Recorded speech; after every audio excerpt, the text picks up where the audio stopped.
Denver, Colorado, one of the most beautiful cities in America. It's also one of the saddest cities in America. On today's video, we're going to give you a tour of American cities and see what is going on with homelessness in the United States. I tried to get some analytical information on homelessness to give you guys numbers, but it seems like the numbers that I'm getting from the internet don't really reflect the real situation that we're seeing across America. In the last few years, my wife and me have traveled across this beautiful country, and we have seen homelessness, depression, and sadness in every corner of this country. A country that offers opportunity, but also a country that has a lot to overcome. Denver, Colorado is undoubtedly one of the most beautiful cities in the country, where beautiful homes backdrop incredible natural settings, some of the most incredible wildlife you're going to see in the United States. However, this beautiful urban landscape is littered with human misery itself. We're going to talk about the cost of homelessness. It's believed that almost 70% of people who are homeless have some type of addiction to a substance or another. Notice it's not everyone who's homeless, but it's just about the majority. It's believed that we entered 2023 with almost 600,000 Americans homeless. However, I believe this number is actually much higher. It's an embarrassment that Denver, Colorado, an American icon of a city, you can't walk into a McDonald's and use their bathroom. The entire downtown of the city has pretty much been occupied by homelessness, and the vast majority of people going to this part of the city can barely enjoy the beauty of the downtown due to how much homelessness and vagrancy there is. Bathrooms have to be closed. Colorado has nearly 10,000 people living on the streets. Domestic violence is the second highest cause of homelessness, and it affects women disproportionately. The third cause of homelessness is mental illness. 6% of Americans are dealing with mental illnesses. However, when you look at the homeless population, almost a quarter of them are suffering from some type of mental illness. And we can assume from these statistics that not everybody's an addict, and not everybody out there is out there because of their own fault. There's people who need our help. Let's go to Fresno, California. California has the largest homeless population in the United States, with over 160,000 people living on the streets. But California also has the largest population in the United States. The homeless rate in California is 400 every 100,000. That means if a city in California has 100,000 people, you can expect them to have about 400 people being homeless on average. The District of Columbia in Hawaii have a larger homeless rate by percentage of the population, but we know that in the United States, California has been taken as the poster child for homelessness because it fits many political narratives. I bet you didn't know that Hawaii had a higher percentage of the population that is homeless than California, because there's no political implications to making a statement like that. The state of New York also has a higher rate than California, but again, you just don't hear people talking about that. One of the things that I like to do on my channel is give people the real numbers, go on the ground, see places for ourselves, and understand the real situation that these places are living, because there's so much information out there that is misleading. Homelessness is still a huge problem in California, but it is noteworthy to understand that the weather in California lends itself to living outside very comfortably, and that the culture of driving up and down the coast of California, many weather events, things that can make the roads be closed, means that you can actually find yourself living in your car in California if the road washes away during a landslide, or if there's another weather-related event, which means that the state of California's homeless problem is almost endemic to the region due to its weather and its geography. Of much more concern is the large homeless population in Alaska, a place that has much more severe weather. The fourth cause of homelessness is job loss and unemployment.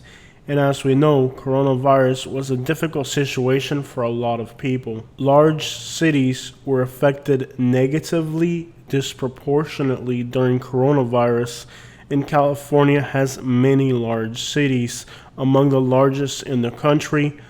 Places like Los Angeles, San Francisco, San Jose, San Diego, and many more large cities means that California took the brunt of coronavirus because it has some of the largest cities in the country. The fifth cause of homelessness in the United States is foreclosures, and that is when the bank repossesses your home because you've missed mortgage payments. California has some of the most expensive real estate in the country. There's 4 states that really take on the brunt of discrimination in the United States, which means people of minority backgrounds are forced to live in these states: California, Texas, Florida, and New York. Not surprisingly, these states all have large homeless populations as well. I don't really believe all of the analytics that we have on homelessness are accurate. It is believed that African Americans and Hispanics are more likely to be homeless. However, as I travel across America, I don't see that reflected in the places I go to. In fact, many times I'll find myself in an African American predominant city, and most of the people begging and homeless that you're going to see are most likely going to be white. If you live in the United States, you know that since 2016, homelessness has been increasing, and over the last few years, there's been an outright explosion of homelessness. And when you look at homelessness analytically, it's really hard to find a correlation between what's really happening on the ground and what the sources are telling us are the accurate numbers for homelessness. I believe that homelessness in the United States is actually much higher than what we're being told. Let's hop on over to Springfield, Missouri. Perhaps you've never heard of this city as being a bad place, but as we travel across America, this is one of the cities that have shocked us the most. Not only is there homelessness, there's vagrancy. Clearly, there's signs of addiction all over the city. We've been fed the lie that it's mostly African American and Hispanic cities that are really dealing with problems in America. But as we hit the heartland of America, Oklahoma, Missouri, places like this, we found that there's an incredible amount of people in these communities as well. In places you've never heard of. We always hear about big cities like Los Angeles or Chicago or New York, but they forget to mention that places like Tulsa, Oklahoma, Springfield, Missouri, Oklahoma City, places that are just a little bit smaller, a little bit less mentioned, are dealing with the same problems. And if you break it down analytically, compare the amount of people that are homeless to the amount of people that live in the city, they're proportionally having a much bigger problem. And it's at least much more noticeable as you're driving through these American cities. Not everybody is able to travel, but everybody's able to watch my videos as we go through America. And I like to just bust a lot of these myths that are spread by people that are coming from a prejudiced background, that's saying perhaps that Hispanics or blacks are the only communities that have problems. We've been in areas like this city is over 90% white. Hispanics and blacks make just a small portion of the population here. However, human misery exists here on levels that are almost difficult to understand, and just how clandestine this misery is and how normal it is, that there's so many cities just in the heartland of the United States that you've never heard of that are having these problems. But if you live in these places, they're dealing with the same problems, if not worse, than a lot of the large cities. But the heartland of the United States is also suffering greatly. The notion that only large cities have homelessness and addiction problems is not really real. And as we travel across America and I start to study more analytics, I realize that large cities right now actually have better analytics for addiction and homelessness. However, that wasn't really the case before 2019. But since 2019, we're now in a situation where addiction is actually more prevalent in rural America than it is in large cities. So things change over time, but people don't change their views on things. Abilene, Texas. Talking about the heartland of the United States and places you probably never heard of having a drug problem or a homeless problem. Turns out that in Abilene, Texas, there's a huge problem. And I think what hurts the ego of a lot of people is that they thought because of their politics and the fact that they lived in a rural area, they were told for so long that living in a rural area and having those political views meant that they were better analytically, they were less likely to have all these are big city problems.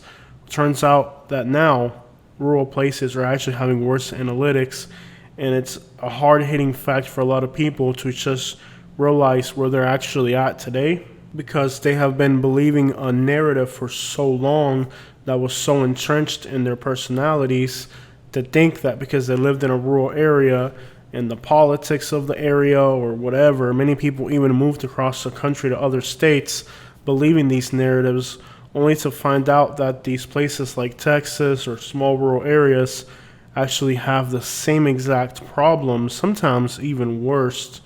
And again, that wasn't the case up until 2019, but since 2019, there's now a shift where rural areas are more affected by the cause of homelessness, which is really addiction is the primary cause of homelessness in the United States.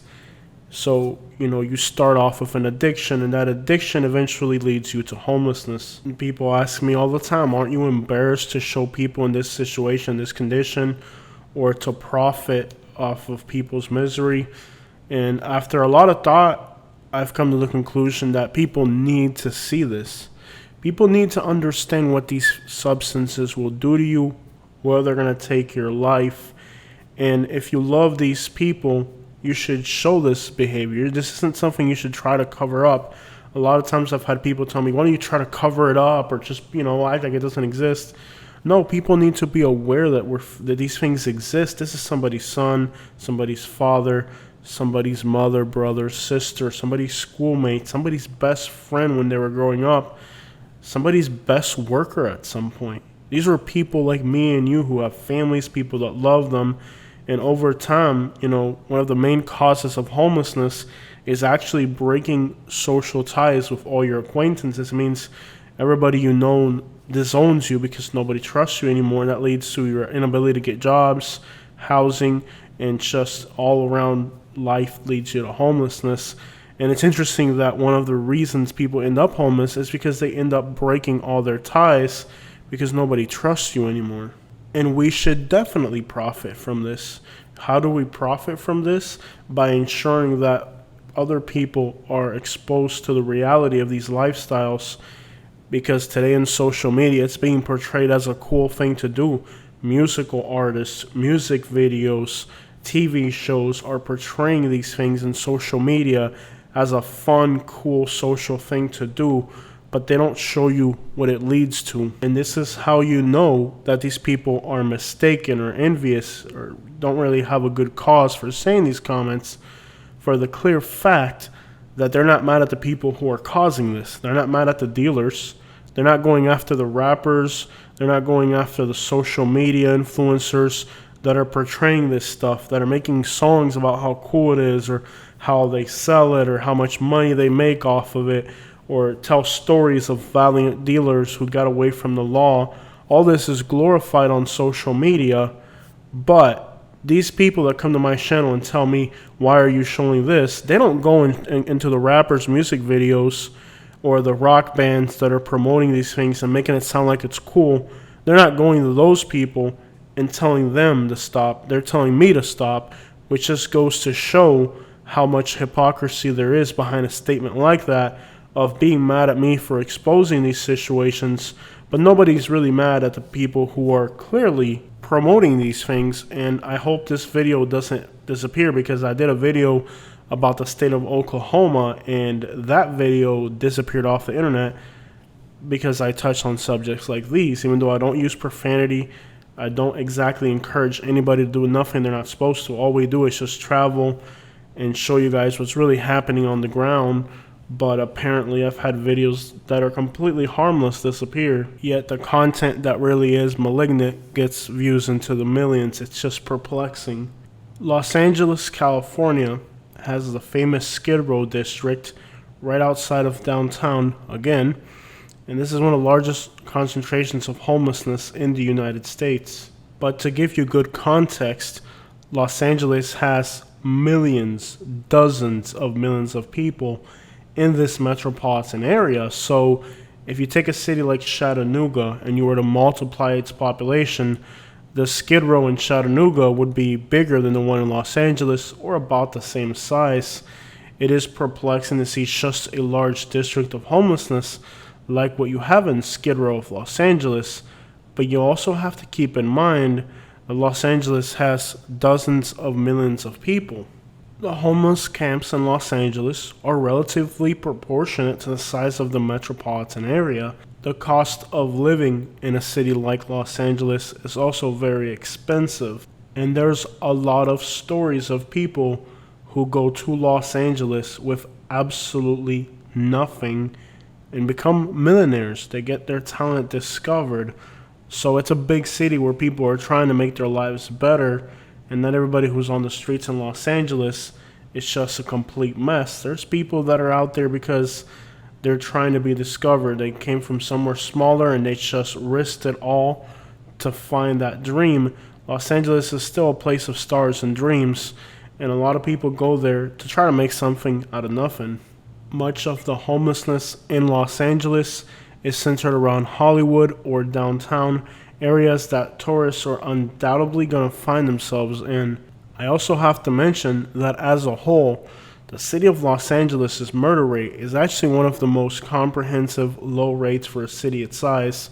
And in fact, a lot of large cities like New York City, Los Angeles actually have really low murder rates, but a lot of times much of that bad stuff is just concentrated in specific areas. But when you take the murder rate of a city like Los Angeles, it's actually much lower than the vast majority of other cities. And I actually did not find Skid Row to feel scary. We were there several times during the daytime and once during the night, and it really did not seem like a horrendously scary place. At times, we actually saw people smiling and giving us nice gestures, so it wasn't this monstrous place we were told about. All the time we had been hearing how Los Angeles and Skid Row is this horrendous, scary place, but once we actually went there, it didn't really seem all that bad. Yes, it was big. Yes, it was massive. But again, keep in mind the size of Los Angeles. It's just a huge city. There's going to be a lot of homelessness. Nothing that you will see in the United States will shock you like Philadelphia, Pennsylvania. It's a part of the city called Kensington. Now, I had been to Miami, had been to Atlanta, a lot of large cities, Memphis, Louisville, Chicago.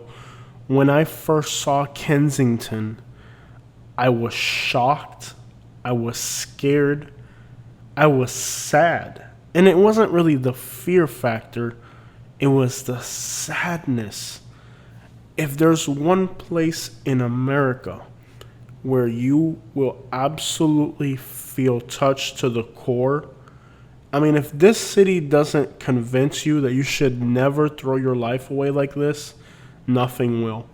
The things, the smell, the sounds, the sights of Kensington are some of the most shocking things that I've experienced my whole life. The sadness and depression that I dealt with right after driving through here kind of left me numb. I've seen some horrible things traveling the United States, and I've been to other countries, like my home country of Cuba. It's not exactly a sweet place. But this right here, to this day, remains the most shocking place I've ever seen in America. More than Skid Row in Los Angeles, more than anything I've ever seen, really. Philadelphia was just not even scary, I would say. I'll take that back. It wasn't even scary, it was just depressing. If you're at the elementary stages of trying to understand if this is something you want to do with yourself, or if you think you have self-control, get on a plane and go to Philadelphia and just drive or walk around this district, and you'll soon come to understand what the consequences of these lifestyles are. It's again the most difficult thing I've ever experienced to this day was just going through this district in Pennsylvania. When you think about Pennsylvania, you might think about the Amish. You might think about beautiful mountain scenery. You might think about the state's history and its role in the American Revolution. And one of the few things you would think about is that one of the biggest concentrations of addiction and homelessness in the United States is a city that's known as the city of brotherly love, yet love is ironically vacant from the city, and a cold, empty society that has become accustomed to and desensitized to seeing their fellow men in some of the most deplorable conditions imaginable. Then you have the regular workers, the business owners, the people that work for law enforcement and EMS and do deliveries to the businesses. After all, this is a section of a very busy city, and there's so many regular people that on a daily basis are exposed to this misery, you could call it. How is this America? How is this the United States, the greatest country in the world? It's still the United States to those that are willing to work hard, very hard. In Philadelphia, you can clearly see the correlation between addiction and homelessness on a level you probably won't find in other American cities, as this is mostly homelessness that is predominantly caused by one root source, the addiction. And that's just any addiction, but an addiction of the worst kind. And somehow, in the United States, the land of cameras and law enforcement and statistics and powerful armies, this is allowed to take place within this country. In many American cities, it's a cat and mouse chase between criminals and the law. In the streets of Philadelphia, it's free reign. Alright, so we leave one of the most sad and miserable and depressing places in the country, and we show up in San Diego, California, one of the happiest places in the country, if not the entire world. This city is beautiful, but it has a huge homeless population, possibly one of the largest in the country, definitely a huge homeless camp. And it's interesting because San Diego is a beautiful city. This is a dream destination. It's the bottom of California on the US-Mexico border, beautiful ocean. The mountains come right up to the ocean. You have both beautiful mountains and beautiful oceans, incredible wildlife. This place is one of the most beautiful places you could imagine living. Yet in the downtown of the city is a massive homeless camp. Again, I'm from South Florida. We got cities like Jupiter, Naples, Coral Gables. We got beautiful places in Florida, but I honestly have to say that some of the neighborhoods within San Diego, California are absolutely some of the most beautiful neighborhoods you're going to find in the entire country. And it's, well, kind of odd that alongside all this beauty and tropical breezes of the ocean, perfect weather, beaches, wildlife, mountains, here is this huge homeless population that, proportionate to the size of the city, may actually be larger than Skid Row if we talk about percentage of the population. It's kind of an interesting concept because, again, San Diego is a big city, but it's nothing as big as Los Angeles. And when we're to assume that if San Diego had a population the size of Los Angeles, that the San Diego homeless camps, or Skid Row, you could say, would be bigger than Los Angeles. For sure, I think. Interesting to think that some of the most beautiful neighborhoods in the United States are in this city, but at the same time, some of the largest homeless camps are also here.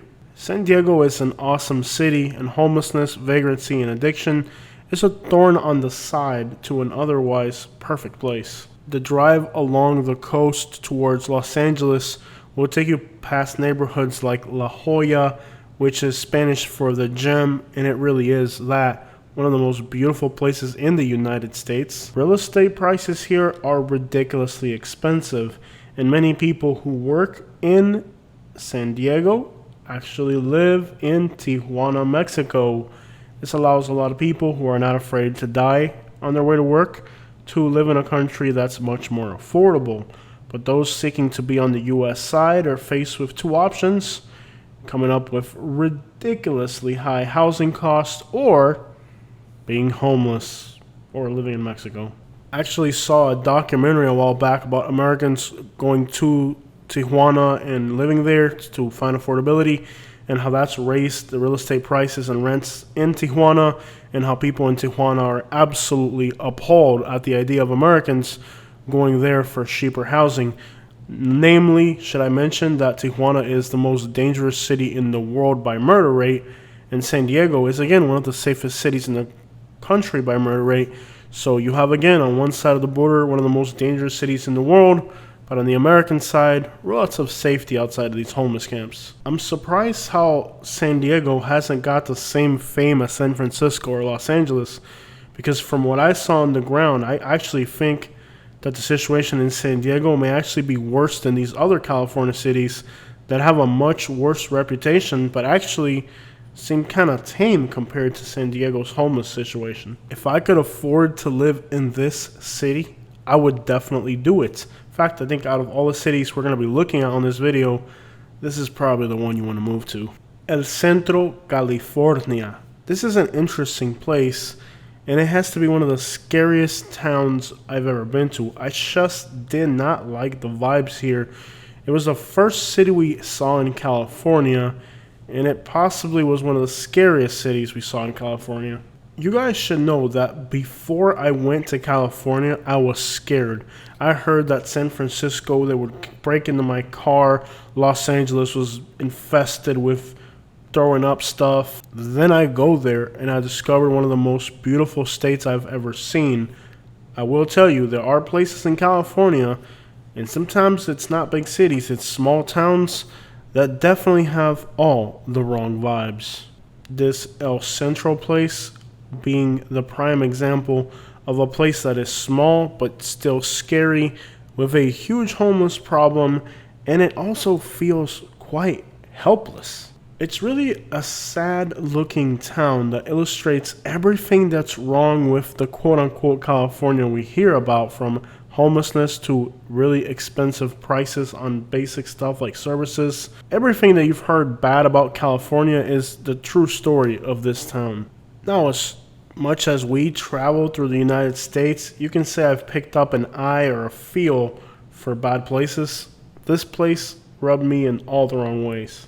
And if you're coming from the East Coast, it's one of the first cities you're going to encounter in California.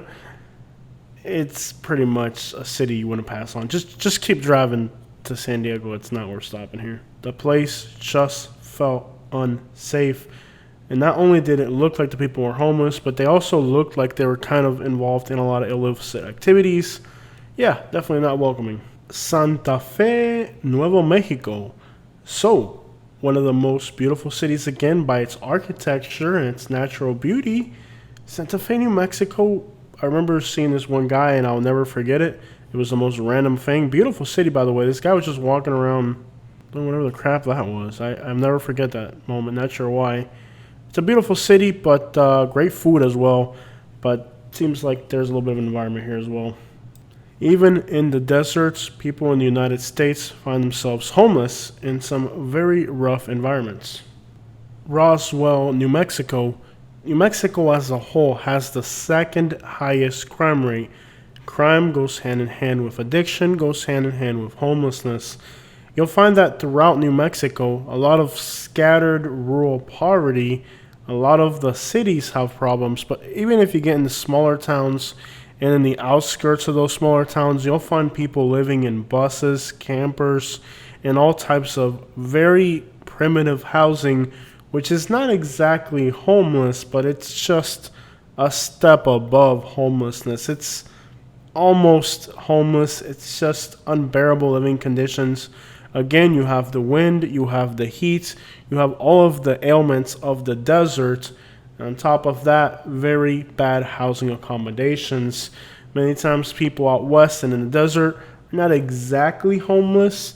They might have a trailer or a camper or a car sitting somewhere in the desert, but that's just about as inadequate as being homeless, especially when you have inclement weather like you do in the desert. Lots of heat, dry heat at that. Albuquerque, New Mexico. Undoubtedly, though, the place in New Mexico where you're going to find the most homelessness and the saddest living conditions are the larger city of Albuquerque.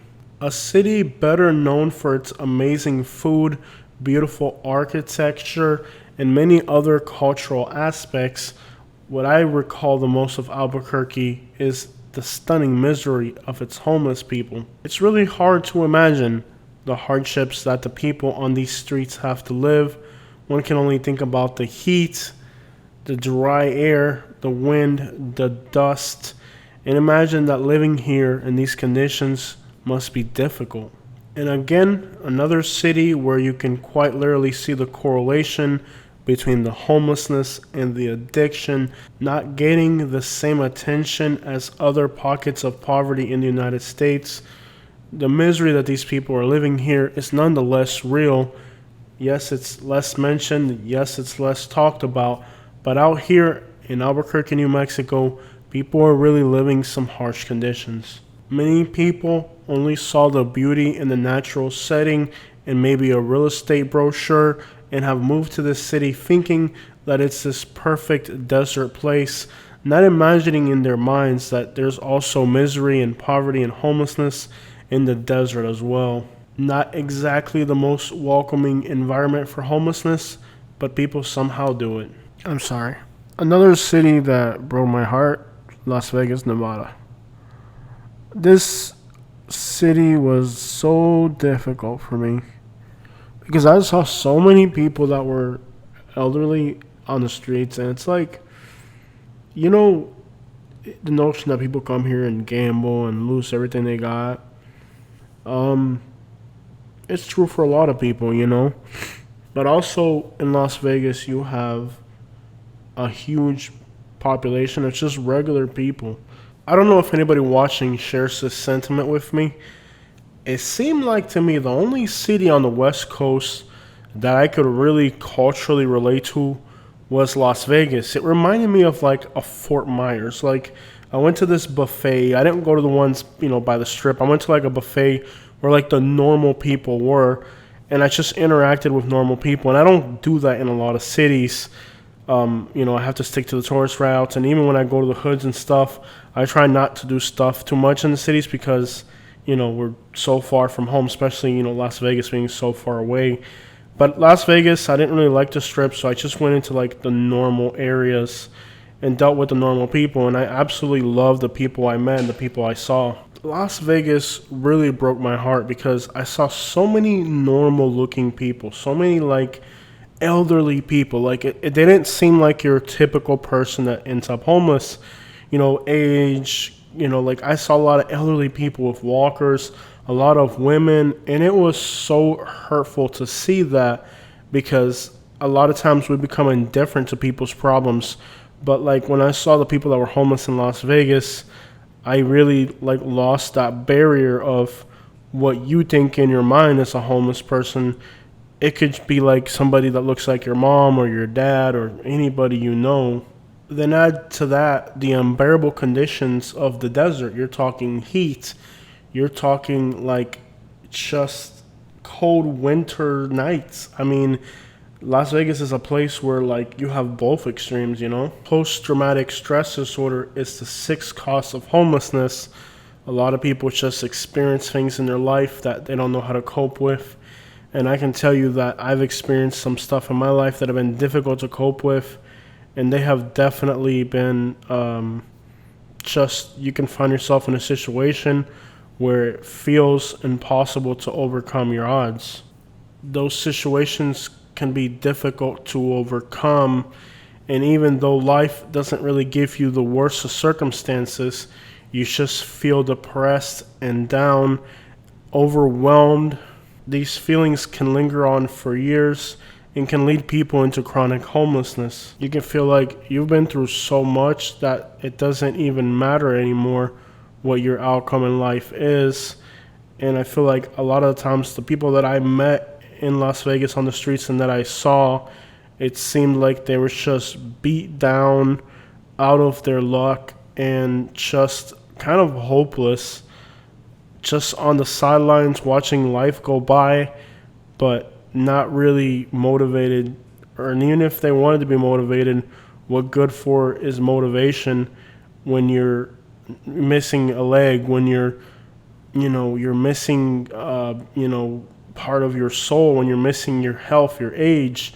At this point, how do you get motivated you're possibly physically just not able to do it.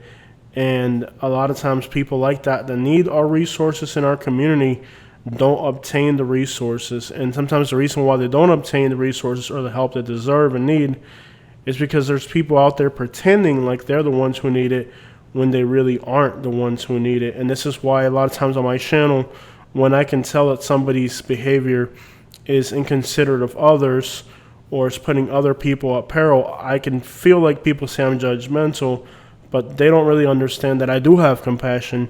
But I have compassion for the people that are elderly, that are really in a tough situation. A lot of times people that are out there when they don't need to be out there are just making it harder for us, the ones wanting to help people, to know who we can help and who we can't. I feel like that's why it's super important for you to feel thankful for what you have, because there's people whose health, age, condition, medical condition is putting them in a situation, or even post-traumatic stress disorder, something that they've lived through in their life has bothered them so much that they just don't have the willpower or the physical ability to gather themselves anymore. And sometimes the biggest thing you can give is just a smile and a good attitude, because that's sometimes what people need out there.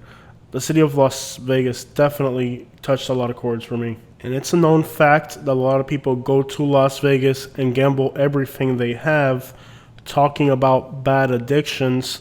That's another addiction that has led people to end up on the streets. It's another addiction. It's a different type of addiction, but it's another addiction, and it also has consequences. Orlando, Florida, another city that people only get to see the tourist attractions, but they fail to notice that there's a real situation unfolding and that not everybody here is on vacation. North Central Florida, in particular rural counties right outside of Orlando, have some of the highest OD death rates in the country. It's a crisis in this part of Florida like there is in West Virginia and Eastern Kentucky, for the same reason that's led a lot of people to end up on the streets. It's not Mickey Mouse and theme parks. Many of the people that are from Orlando have never set foot once in these parks. There's actually a movie on the internet called The Florida Project. You can watch that movie on YouTube, pay a small fee. It's called The Florida Project, that kind of illustrates the life of a poor family in the Orlando area. It is a little graphic, but it's on YouTube. It's probably not something you want to watch with your kids, but if you're older and can handle a little bit more mature content, it's definitely going to give you real insight on what growing up in Florida is like for people who aren't going to the theme parks, just the regular poor people of this state. And there's a lot of them here. Living in Orlando is absolutely insane with the real estate prices, but the jobs don't pay anything. And that may be great for people moving from other states, but for the people that are actually from here, these are some difficult odds, man. It's not that I hate Orlando, but I feel like this city has never done its people right, given them opportunities that can sustain the lifestyle and the cost of living here. It's a redundantly difficult place to make a living, and I feel like the people here deserve better. People move here from other states with good education, good money, good jobs, good lives, and sometimes they fail to recognize that there's just this other side of Orlando that tourists definitely don't get to see. Gainesville, Florida. While many states in the South, like Mississippi and Alabama, South Carolina, have very low homeless rates, the state of Florida is one of the worst. Homelessness here can be caused by many reasons. One of the reasons that we have homelessness in the United States, reason number 7, is throwaway teens. These are young people who just, their families are troubled. Perhaps they turn 18 years old, they hit the streets because they have to get out there and make their lives, but the jobs weren't there, the opportunities weren't there, the rents were too expensive, and they tried to get out there and make something out of themselves, but it just didn't work out. And those are called throwaway teens, and that's actually reason number 7 that people in the United States end up on the streets. And many of the ones who have a nice little apartment, a nice little car, are just holding on to that dream on a monthly basis. Florida doesn't offer the opportunities that other states will. I lived in Alabama briefly, and I learned that other states offer and seek out opportunities for the residents. The state of Florida does nothing for its regular working class people. You either got to come here with money or you got to leave. And if you try to stay in the middle in that mix, every day you have less and less. You start eating your own hands, as it were. And next thing you know, you have nothing to show for yourself. And it's not like you didn't try. It's just that the math was just never in your favor to begin with. We're not talking about people with addictions. We're not talking about people who don't work. We're talking about people whose mathematical equation just doesn't work out. Gainesville, Florida is one of those places where you look around and what opportunity is there in this place? You guys know sometimes I leave the most personal comments towards the end of the video. You've given me this much of your time. I feel like I can give you back a little something extra and open up a little bit. A lot of times I hear comments from people saying I'm insensitive or exploiting the cause of homelessness for other people. I've been homeless, and when I was homeless, I couldn't even talk about it on my YouTube channel. I just had to push it underneath the rug, pretend it wasn't happening, and just keep it moving, because I realized that in the bigger scheme of things, this was a temporary thing, and I wasn't going to make a big scene out of it. Me and Katie slept in a car for 2 weeks in Florida when we came back from Alabama, and it was definitely some of the most difficult experiences of our lives, but we went through it. We got through it, and we're not afraid of it now. But at the same time, like, a lot of times people make comments saying that I'm disparaging or that I'm not sentimental or that I'm exploiting these things. Like, when I've lived it myself, I have all the rights to talk about it. How the crap do I not? Reason number 8 is broken down relationships with family and friends. And thankfully, I had enough relationships where I was able to get the help I needed to get back on the ground, because people knew like I didn't really deserve to be in this situation, and they accommodated me until I could get back on my feet. And that's part of, getting back on your feet, is having people. Unfortunately, today, families are smaller. People don't have 10 siblings anymore. There was a time where you had 10 siblings. You knew all your cousins were in touch. Like, we're living in some cold times, people. You have nobody.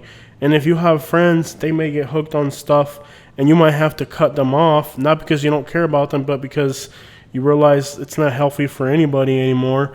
And I'm in a situation where I've had to cut off a lot of people because what they're going through, it's like, I can't be part of it. It's not that you want to be a jerk or you want to be insensitive, but you have to disconnect yourself from people like that, because you're not far from it yourself, so you have to keep focus on your goals. But it's a difficult time in that you can't even express yourself with the people around you. Like, you want to help, you want to be more sociable, you depend on these social ties, but from coronavirus to social media to the use of cell phones, we're living in a society that every day is further and further from other people, and we're more and more isolated every day. And this isolation actually leads to homelessness, because there are times when you depend on other people. In my case, I didn't have an addiction.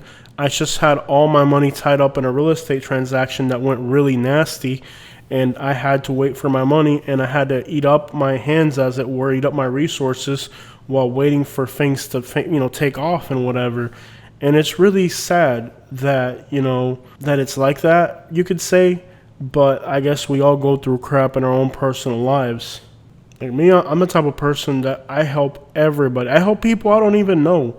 I do the most I can. If I take $40 out of the bank account for me, next thing you know, I'm giving it to people that I feel like they need it. Like, I try to be the best person that I can, and I've never gone without anything. I've always had everything that I've needed.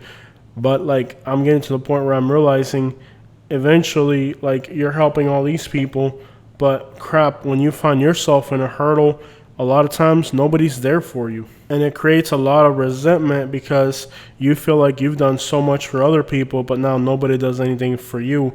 But anyways, the breakdowns of relationships is actually listed as one of the main reasons people end up homeless. And again, believing things that were not true. For a while, I believed that, if you got cash money, you don't need anybody. That's not true. You got to have a little bit of credit with the bank as well. Not just with your family and friends, but with the bank. You got to have credit, because there's brand new apartments you can move into. They don't even require a deposit Like places in the hood will take $3,000-$5,000 deposits, which for a fact you're never going to see again, by the way. You can end up in a nice new apartment without having to leave a deposit. The only thing you do got to have is good credit. You got to work on that now because it may not seem like you need it.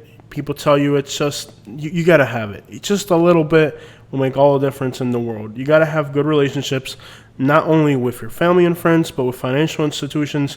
So if you do come into a hurdle, they'll believe you. Your income is on paper. You have a little bit of credit. Banks will give you the money you need. You can pay it back, or you can just have opportunity to purchase better vehicles, better housing accommodations, and eventually even a mortgage if you're renting right now. And most likely that will be a huge factor as well. But unfortunately for a lot of young people in Florida right now, the real problem is that the cost of living is very high, incomes are very low, and it's a mathematical equation that just doesn't work out. And because they're young, they a lot of times have nobody to turn to. Fort Myers, Florida, in a reason number 9, while people can end up on the street homeless, it's because of grief. Sometimes people can lose a family member and they just can't handle it, or their entire home after a hurricane. Grief really sucks, and believe it or not, you can feel a lot of grief for something that's not a human. A lot of times we think of grief as people losing someone you love, a marriage mate or a daughter, a son, a father, a grandmother, somebody you're close to, a friend, a coworker. All that is a great cause of grief, but you can actually feel grief if you lose a good job. You can feel grief if you lost a home. Look at me. I had a 3-bedroom, 2-bath house in Alabama that was paid off. Now I'm paying rent in Florida. That can cause grief, and that grief can actually overwhelm you to the point where you just don't care anymore because you feel like your life will never be as great as it used to be. Having a good group of people around you can really turn that grief into a better sentiment. But grief is a strong thing that leads people to homelessness. And while it's not mentioned on this list that we're going through here, there's actually another reason why people become homeless. It's because of hurricanes. Hurricanes and other natural disasters have the ability to instantly in one day turn your whole entire life around. Your job could be gone. Your savings could be gone, your home could be gone, your car can be gone, everything you love, personal possessions. I mean, you could have a completely normal life be completely destroyed in just one event like a hurricane. And let me tell you, after Hurricane Ian hit Fort Myers, a lot of people went homeless. A lot of people whose lives were completely normal went homeless. And it's sad to see those people because those are the most vulnerable for this category here, which is grief, because they weren't expecting it. They didn't want it to happen in their lives. They were doing everything the right way. And now they're in a hole they feel they can't get out of. And one reason that I moved out of Fort Myers after Hurricane Ian was the amount of people that were kind of grieving, upset, disgruntled because they were going through that whole phase. Knoxville, Tennessee, a state that's known for having affordable housing, good jobs. A lot of people are moving to Tennessee. However, again, not everybody in Tennessee is benefiting from all these things. I found while visiting Knoxville, Tennessee, that while it is known for giving a lot of opportunity, affordability, that a lot of people that are from here are actually struggling. On this particular day, it was kind of rainy, and the homeless people were all congregated underneath this bridge by downtown. And you can see that just at this spot, there was easily a few hundred people. And Knoxville, Tennessee is not a very big city. There's also homeless people scattered throughout the entire metropolitan area of Knoxville. Knoxville's population is just 192,000 people. That is about 20 times smaller than Los Angeles, California. We know Tennessee and California are vastly different states. All right, so let me show you guys what we did in Knoxville, Tennessee. Like McChickens, what's the most I could order that'd be like reasonable, like 10, 20? Let me ask you quick. I'm not sure about that. I appreciate it, bro. Okay. My coworker told me there's no max, sir. All right, it's like let's say like 10 of them. 10? Yeah. Any beverages today, sir? No, I can't do that. That's it. That's it? Yeah. All right, so I have 10 McChickens and 10 medium fries, correct? Yeah. Looks like he might be begging. He's like, here we go. Thank you, sir. Have a great day. All right. Tell me you're not hungry. Nope. It's One. all for people. I'm hungry. I'm a hungry person right now. Oh, come on, just one fry. Come on, just one fry. No. Okay, come on. I'm the one that paid for them. Come on, freaking fries. Oh, they're so warm. Hey! Hey! Ow! No, these are for whoever gets them. Okay, I'll get them. No. I'm No, pretty sure these that are dude. for I'm pretty other sure that. people. I'm pretty sure that dude was begging. I'm pretty sure. Does he have a son? There's a bunch of people Okay. here. We got There's our like first 10 people. We'll share with them. There's 10 people I'm here. out of here. Yeah. We'll see. We'll talk to him. There's 2 kids there and a bunch of people over there. We'll talk to him. ¿Necesitan comida, amigo? Tenemos McDonald's. Anybody want McDonald's? McDonald's? Compártelo. ¿Habla español? Compártelo ahí con la gente, mi hermano. Mira, hay McChicken. Pregúntale qué quiere. Hey, McChicken. Comida. You guys need some food? McChickens.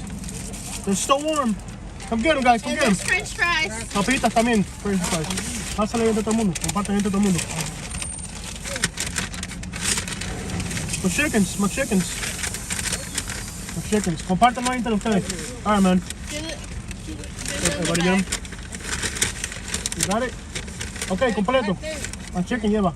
Give them Ahí está, her. para más gente. Ahí está, gracias. Gracias, hermano. Let's go. Okay. All right, man. You guys good? You guys want some chickens? We got chickens. You want one chicken? They're still warm. You want chicken? They're still warm. They're still warm, man. Yeah. There's French fries also. One, two? You want some fries? Get some fries too, man. They're still warm.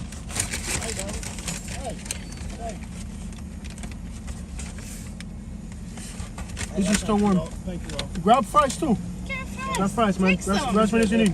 Grab as many as you want. Grab some as many as you want. Grab as many as you want, man. You get me chicken? You get me chicken? Yeah, you want one too? Here, grab one for you, man.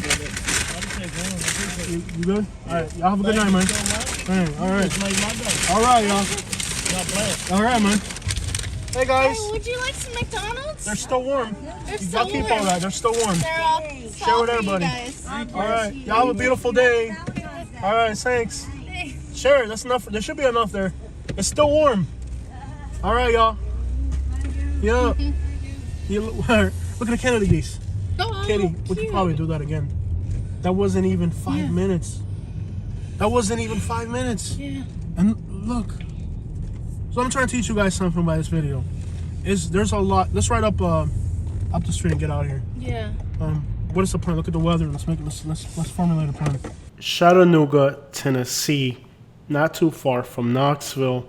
Just down the road is another large city in Tennessee where homeless camps abound. In the case of Knoxville, I was surprised at how quickly those meals went. There was that many people. You know, you might just drive through the avenue and just see people on the sidelines and not realize how many of those people have necessity, real necessity, and something that to us, a McChicken or a fry, is not anything important to somebody living a suburban life. But to somebody on the street, on the sidelines, that is a meal for the day that they may not have had, or that if they had it would take away from their medicines. You know, if they're on a limited income. It's something small, but it makes just a huge difference to somebody who has so little. I learned a lot. I mean, I taught myself a lesson with that experience, and it was that, you know, you might drive through a city and you may not even realize how much necessity there is in that place. In the case of Knoxville, I really felt that these people were elderly, had health problems, and were having a difficult time getting by. I don't think that those people were dealing with addiction. And even if they were, they're still humans. We talked about despair. Despair is the last reason why people end up on the streets. And that's where you get to the point where it feels like you're never going to get out. It's overwhelming. And the only thing that you can give these people when they're at that point is hope. And that hope could just be a small meal. And it's not the material value of that meal, it's the emotional support that people do care. There are people out there that are going to help you, because once you get down and out, it feels like you're never going to get out of that situation. And, most people walk by or drive by and don't acknowledge these people. I'll be honest, I didn't acknowledge these people until my YouTube work kept putting me in constant contact with them. And you start to feel sympathetic. You start to feel like perhaps almost guilty that you have it and you don't, other people don't. And if you're living a nice suburban life far out, you don't get to see these people every day. But with the work that we do on YouTube, we constantly have to see people that are in these situations.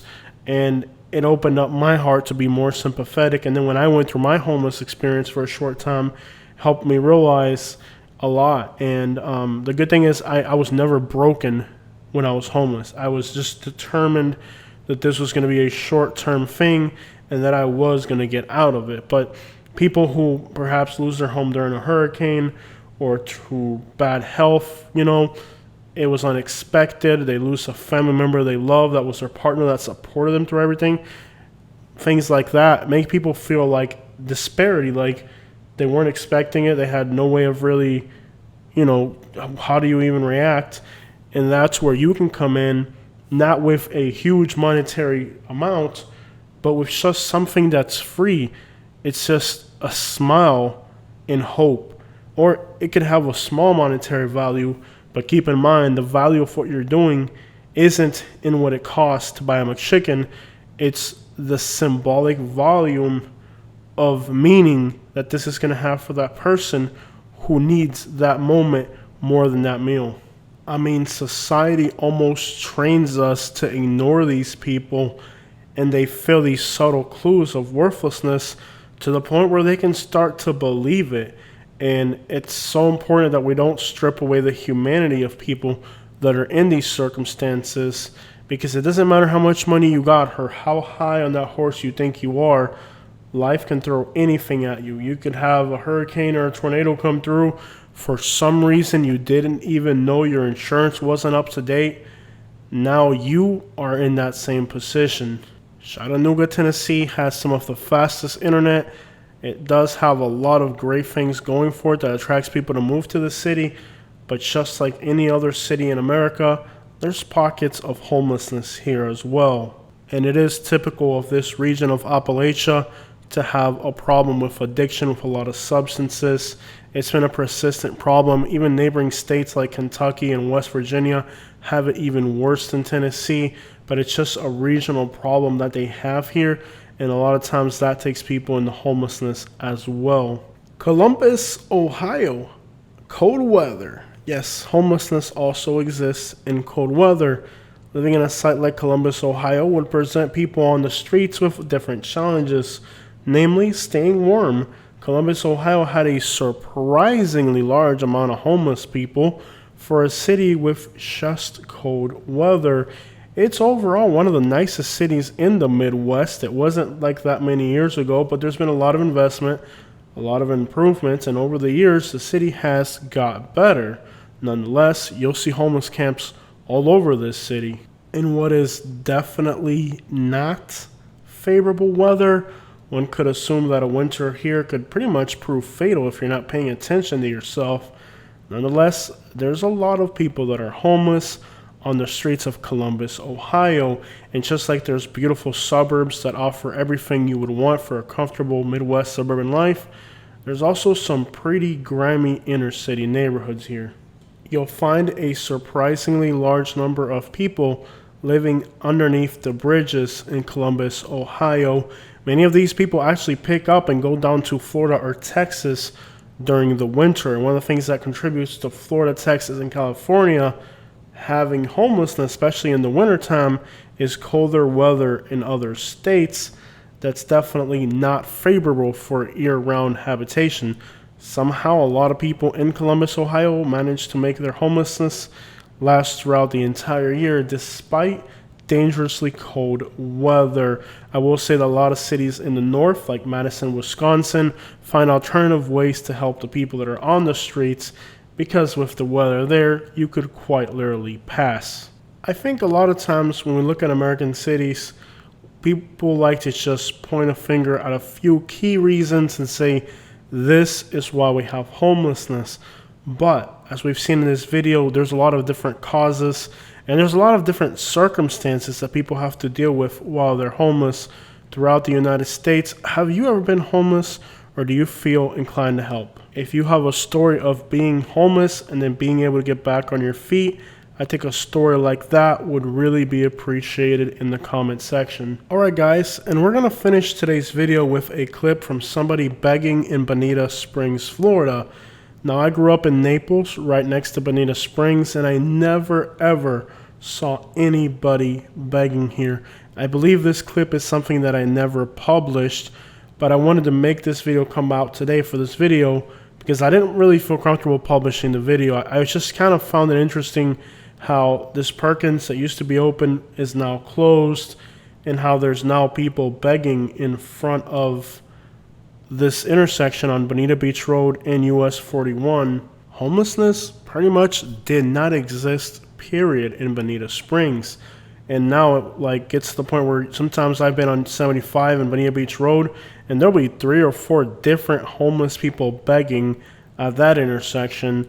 So it's like it went from having no homeless population to having a noticeable homeless population in a very short period of time. And that's why I really don't trust these analytics that we're getting, because they're showing a 10 or 5% increase in homelessness. And I'm sitting here like, dude, I know for a fact it's more than that. I really studied a lot of analytics to make this video, and I just resorted back to personal life experiences on this video and kind of a more sentimental touch to it, because at the end of the day, anybody can end up homeless. But more than that, it seems like the analytics we're getting for homelessness are very far from the reality of what's happening on the ground. According to analytics, the situation with homelessness now is almost as bad as in 2008. I know a lot of people lost their homes due to foreclosures and stuff, but I don't remember these massive influxes of homelessness during the recession. Believe me, we went through some hard times during the recession. I used to pick up soda cans and beer cans in the woods and put them in my car and make $7 or $8 a day, and that's sometimes all we had. We got married during that recession. I turned 18 in 2007, 2008. We got married that same year. When we got married was some of the most difficult economical times we lived in the United States. That's when me and Katie started off our life. We haven't really got good timing for anything. We've got burned through coronavirus. We got burned through the 2007, 2008 recession was right when we were turning 18. So somebody that's in their low 30s like me, we haven't got a good package with timing at all. Everything's worked against us with timing. It's been difficult, but at the same time, I don't really recall volumes of homelessness during that time period, and supposedly the rates of homelessness now are less than back then. That doesn't even check out with me. I'm just going to say there's a lot of homelessness in the United States, possibly way more than what we think. And to add to that, I have a very sad observation. I can't really confirm it, but I think the homeless population is actually shrinking in the last month or two, and it's because 250,000 people have been lost to the F since COVID. You know, the stuff they're putting in everything now, that's taken out 250,000 people in the United States, and COVID took out a few people as well. So I think the combination of those two things got rid of so many people that the population of homelessness is actually less now than before, because so many people were lost to the COVID and to the F, which they're putting in everything now. I listened to police radio in the evenings, and there was a guy who had some green. Oh, it's just recreational harmless, right? No, they laced it with F, and he OD'd off it, called the cops, having a huge panic attack. It was laced with F. That same night, a mother had her 10-month-old baby accidentally touch it, and the baby went into OD. So this is all here in Bradenton, Florida, in one evening of listening to police radio. So we're going through some difficult times, guys. Let me know your thoughts and opinions.